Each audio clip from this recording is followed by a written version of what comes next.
난도셀 맨체 뒤돌아보는 얼굴에 회역할 삶이 그닥 있을 것 같지 않아 보이는 계집아이가 어느 날 우리들의 족보처럼 걸려있던 가난한 사진틀 속으로 들어와 박히면서 하나의 사연을 만들었습니다.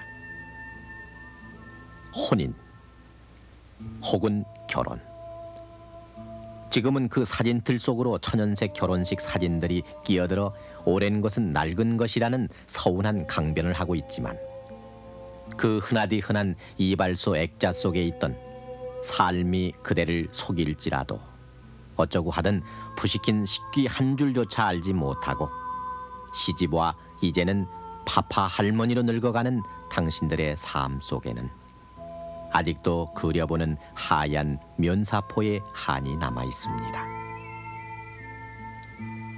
땔국을 지우고 주름을 다림질했을 망정 그녀들은 날아갈 듯한 무도회의 공주였습니다. 빌려 입은 연미복이 헐렁거려도 그 사람은 세상 제일 가는 내 서방이어서 마그네슘 조명탄에 얼어붙어 이 순간이 평생이듯 눈을 질끈 감곤 했습니다.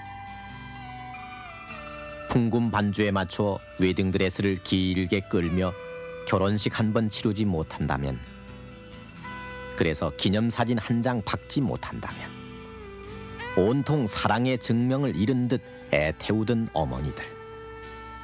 당신의 그 세월은 그래서 호사롭게 외출 한 번 못했으며 사진 한 장 없는 가난한 이력을 등에 지고 시집 귀신으로 살아왔음을 알게 됩니다. 태어날 적 울음소리를 듣고 계집아인 줄 알았다는 어머니의 타박도 설음 속에 묻혀지고 연지곤지 바르며 갓난이 그 이름도 까칠한 살갗에 함께 묻었지만 어린 동생을 훌쳐매고 부엌의 가마솥 손때와 함께 가난에 절었던 소시적과 시부모 공양의 시누이 올케의 눈총 속에 허리 펼 날이 없었던 시집살이의 그 틈에서 드디어는 홍천댁, 파주댁, 그리고 해남댁이 돼버린 우리들 어머니의 이름. 이 겨울 매운 칼바람처럼 아프고 어려웠던 그 시절에 목숨을 부지하고 성한 몸으로 천생에 연분 맺은 것만도 복으로 알며 작수성내 찬물 한 사발을 떠놓으면 덩그렇게 빈 하늘만 가라앉았던 그때 우리들의 어머니 시집 가던 날을 아십니까?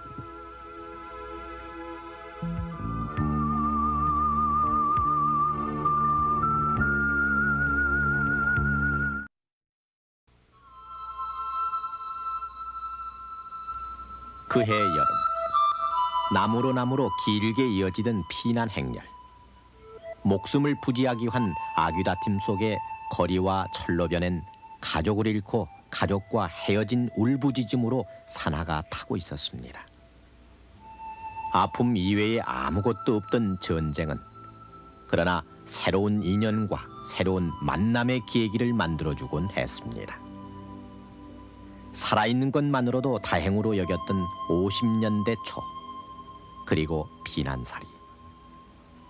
그 척박했던 삶 속에서도 지금은 우리의 중견이 된 단기 4284년, 85년, 86년, 서기 1951년, 52년, 53년생들의 탄생을 가져온 가약은 맺어졌습니다. 몸빼로 가난을 가리고 꽁보리밥 풀떼죽 한 그릇으로 하루하루를 버텼던 그때 격식보다 마음이라며 일체의 형식을 무시하고 치르던 냉수 한 사발의 혼례식이 흉이 될 수 없었습니다. 개다리 소반 위 냉수 한 그릇이 혼례식 준비물의 전부고 피부치라고는 이종조차 없던 피난지, 담 넘어 구경하는 동네 아주머니 선언만이 하객의 전부였어도 젊은 신랑 신부 그들은 그것을 차라리 축복으로 알고 부부의 교배례를 올렸습니다. 그래도 원삼 쪽두리가 못내 아쉬웠던 신부는 신랑이 남몰래 끼워주는 은가락지에 그만 기쁨인지 서름인지도 모를 눈물을 흘렸습니다. 그러나 그나마의 작수성내도 나은 편이어서 혼수는 물론 혼례식 때 입을 새 옷 한 벌 마련하는 것도 엄두를 못 내던 집에서는 딸내를 그냥 신랑에게 딸려보내는 일도 흔했습니다. 얘야, 너는 무턱대고 참아야 한다. 남편에겐 그저 예예하며 순종하라고 신신당부를 하던 어머니. 딸내 코고무신을 닦아서 신기다가 살림 보통이를 안기며 대문간을 나서다가도 어머니는 설움에 울컥 목이 메여 신랑 기다린다, 어서 어여 가거라며 내키지 않는 손짓으로 딸을 보냈습니다.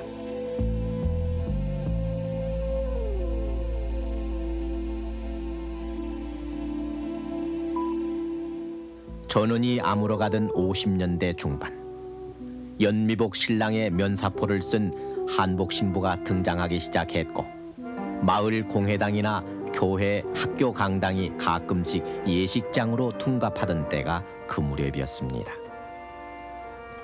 교실 두 칸을 터서 만든 식장 전면에 마른 목골로 써붙인 축 결혼이라는 글자가 생경스럽기만 하던 그때,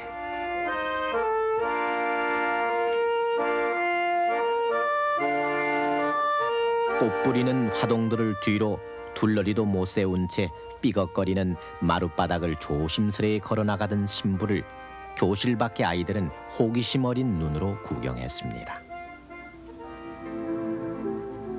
좀 커 보여 한눈에 빌려온 것임을 알 수가 있는 신랑의 연미복, 조화가 꽂힌 신부의 면사포를 사모간대와 원삼 족두리가 눈에 익은 할머니가 신기한 듯 쳐다보던 신식 결혼식.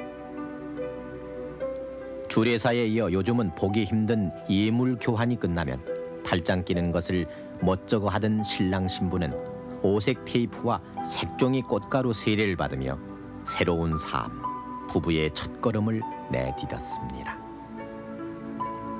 그리고 기념 촬영. 사진 박는다고 읍내에서 쌀 2가마 값은 될 돈을 주고 모셔오다시피 한 사진사는 신랑 신부 가족 친지들을 모두 꼼짝 못하게 했습니다. 사진이라고는 도민증 낼 때 찍어본 경험밖에 없던 사람들이 대부분이던 그때, 자, 여길 보세요. 움직이지 말고. 자, 찍습니다. 호령에 가까운 사진사의 목소리가 끝나자마자 펑 하고 마그네슘 조명탄이 터지면 신랑 신부는 10중 8구 눈을 감아버리기 일쑤였고 깜짝 놀란 어린아이들의 울음보로 갑자기 시끌벅적해지던 그때의 식장 풍경. 그 이제 마그네슘은 화학 성분이 들었기 때문에 그 터트리면 펑하고 소리가 나거든요. 그 소리가 나면 연기가 그냥 자욱하면서 그 소리가 나기 때문에 그 신부 신랑이 많이 놀래가지고 눈을 크게 뜨는 일도 있고, 그렇지 않으면 또 눈을 감는 분도 있고, 또 그런가 하면은 이제 가족 사진 찍을 적에는 애들이 자꾸 울고, 또 어른들도 다 그냥 자기도 모르게 깜짝 놀래요. 소리가 크게 나니까. 이래서 결혼 사진을 찾으러 왔을 적에는 또 항의가 너무 많이 돌아가지고 왜 이렇게 눈이 감았느냐, 왜 눈이 크게 떴느냐 이렇게 하고 항의를 많이 합니다.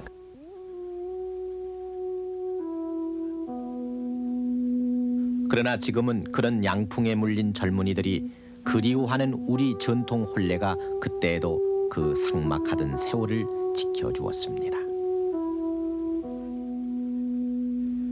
차라리 처연했던 우리들의 삶처럼 파리한 모습으로 떠올랐던 서딸밤의 초생딸은 다음 날 딸을 여의는 어머니에겐 조바심과도 같은 것이었습니다.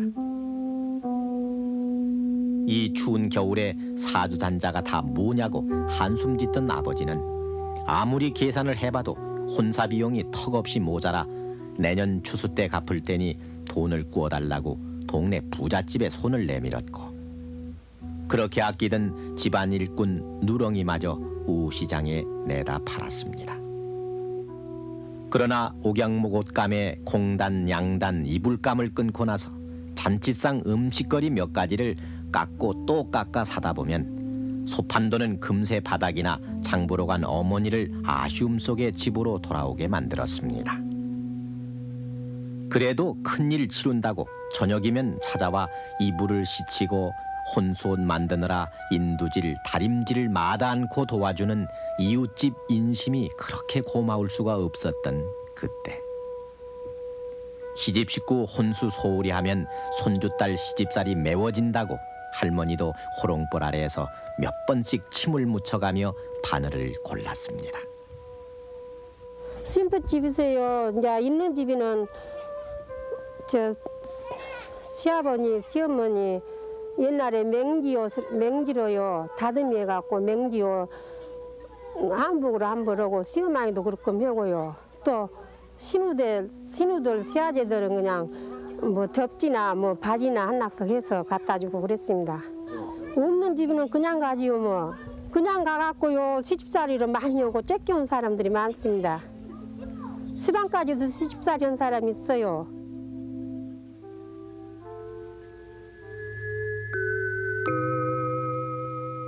혼례식 직전 들이던 함을 신랑집 집에서는 극구 하루 전날 가져가겠다는 바람에 삼촌과 당수, 큰 오라비, 친정집 남정네들은 함지내비들과 행하체 시비를 하느라 지친 몸으로 결혼 전날 밤을 새웠고 고모, 이모, 숙모는 잔치 음식 마련에 피곤함을 느낄 겨를조차 없었습니다. 오늘은 동네 잔칫날. 신부집 대문을 들어선 신랑이 집단을 밟고 넘어설 때 담너머로 목을 빼고 궁영하던 동네 아낙네들은 신랑 신수가 훤하구나. 그 참 잘도 생겼네. 저런 신랑 얻는 김씨네 둘째 딸은 좋겠다느니 하며 수다를 늘어놨고 그때쯤이면은 무슨 구경거리 생겨났냐는 듯 동네 아이들도 올망졸망 모여들었습니다. 신부출. 동네 어르신네의 낭낭한 소리에 원삼 족두리의 신부는 병풍 뒤에서 나타나 시집 못 간 처녀들의 부러운 눈초리를 받았고 신랑 제배, 신부 사배 혼례식은 차례를 밟아 나갔습니다. 그리고 합한주. 표주박잔에 매여 있는 청실, 홍실은 이들이 이제 부부로 맺어졌음을 나타내는 인연의 끈이기도 했으나 어쩌면 신부에게는 혹독한 시집살이의 시작을 알리는 멍해이기도 했습니다.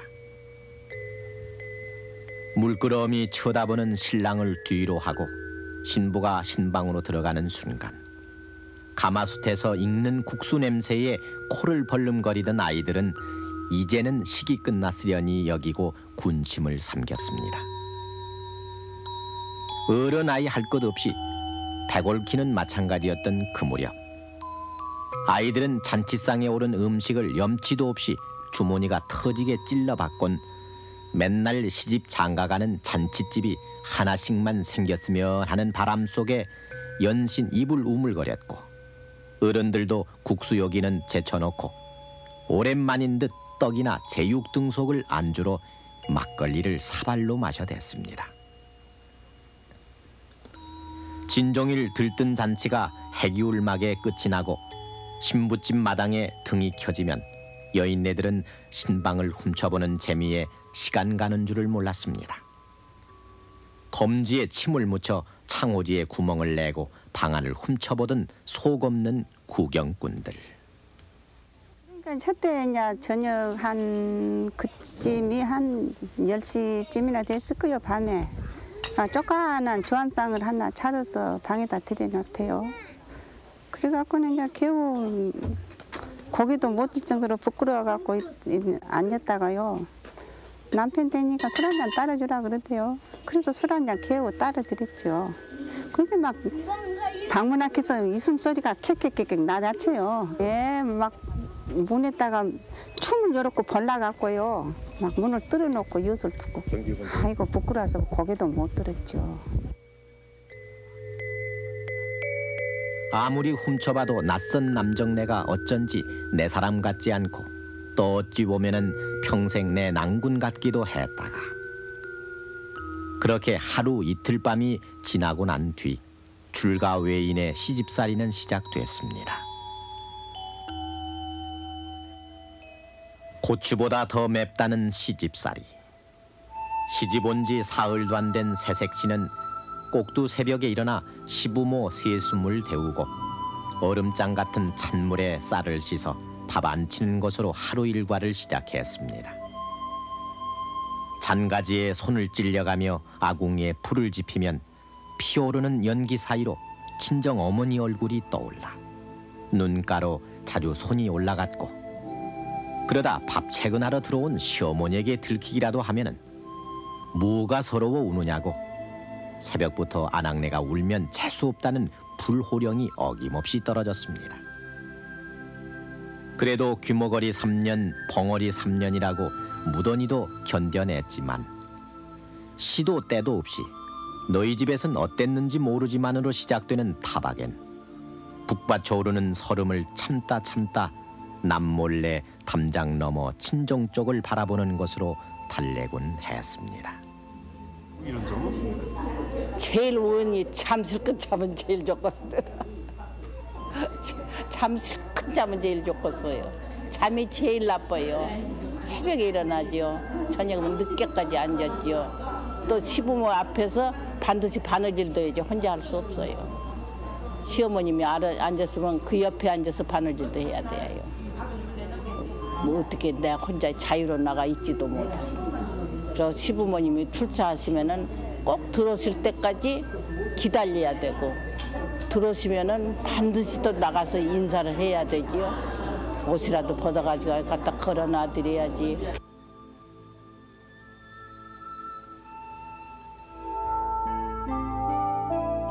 신랑 신부의 낭보라는 제목의 이 신문 기사. 결혼 비용이 없어 식을 못 올리는 시민을 위해 서울시가 합동 결혼식을 무료로 치러주겠다는 소식은 먹고 살기 힘든 것이 50년대나 다름없던 60년대 초반에도 기사 제목 그대로 낭보가 아닐 수 없었습니다.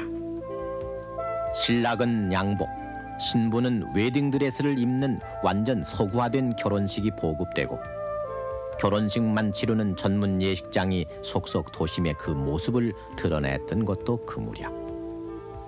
찹쌀 못지나 수건 한 장이 들어있는 답례품을 하나씩 들고 있는 사람들을 도심 어느 예식장 근처에서나 쉽게 찾아볼 수 있었습니다. 그리고는 지금 신혼부부들이 예식을 끝내고 비행기 시간을 기다리기 위해 들른다는 워커힐이 가장 큰 신혼여행지였고 택시를 대절해 온양온천이나 부산 등지로 신혼여행 가는 것을 감지덕지하던 그때 신혼부부가 탈 코로나 택시를 많이 확보해 놓는 예식장에 손님이 몰렸고 그때부터 예식장도 서서히 기업화의 바람을 타 사진비, 꽃값, 드레스비, 미용비, 거기에다 장갑값마저 받는 바가지 상훈을 드러내 딸 셋 시집 보낸 집에는 도둑도 들지 않는다는 말을 더욱 실감케 했습니다.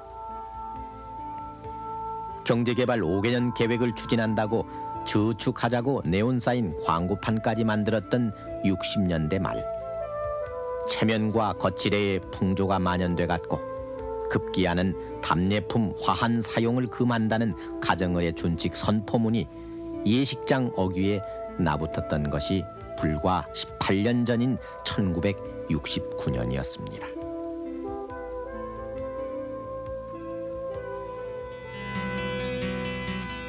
전안청에 놓여지던 나무 기러기. 결혼의 신성함과 정절을 상징하던 그 기러기가 자리를 비우고 없는 오늘. 카페트 깔린 궁전 같은 식장에선 30분 남짓마다 한 쌍씩 초고속의 신혼부부가 탄생되고 있습니다. 가난했던 부모들의 때쩌른 눈물이 자취를 감춘 대신 딸 여인은 서운함에 눈물을 찍는 어머니의 모습만 예나 지금이나 다름없을 뿐. 마그네슘 조명탄을 터뜨리던 사진사도 그 펑하는 소리에 아예 눈을 감아버리던 신랑 신부들도 이제는 찾아볼 수 없습니다.